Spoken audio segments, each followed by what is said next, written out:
여러분 안녕하십니까? 정부가 이르면 내일 대형 국책 사업에 대한 예비 타당성 면제 여부를 결정합니다. 예타 면제가 되면 사업 추진에 속도를 낼 수 있기 때문에 제2경춘국도와 제천 영월 고속도로 등 2개 사업을 신청한 강원도도 촉각을 곤두세우고 있습니다. 보도에 홍서표 기자입니다. 도로와 철도, 항만 등 정부의 대규모 재정 사업은 대부분 예비 타당성 조사를 벌입니다. 사전에 사업의 경제성을 따져보겠다는 겁니다.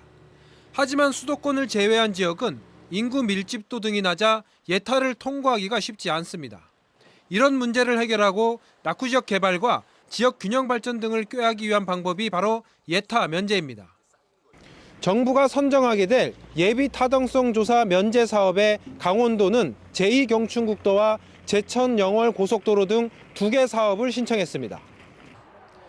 서울은 한 곳, 그리고 나머지 16개 시도에서 2곳씩 모두 33개 사업이 신청됐습니다. 강원도는 지역 균형 발전의 취지상 서울과 경기, 인천 등 수도권을 뺀 나머지 14곳에서 1개씩은 선정될 것으로 전망하고 있습니다.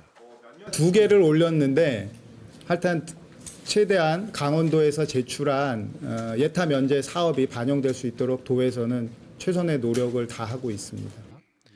대통령도 신년 기자회견에서 광역별 한 건씩은 해줘야 한다는 점을 분명히 했습니다. 엄격한 아주 선정 기준을 세워서 광역별로 한 건 정도의 그 어떤 공공 인프라 사업들은 좀 우선순위를 정해서. 하지만 걱정이 없는 건 아닙니다.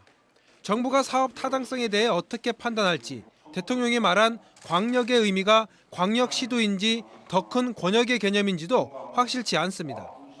또 남북 동해선 철도 연결을 위해 반드시 필요한 강릉 제진간 동해북부선 사업을 강원도 몫의 예타 면제 사업으로 분류하면 다른 사업은 선정되기 쉽지 않을 것이란 우려도 있습니다. 지원 뉴스 홍서표입니다.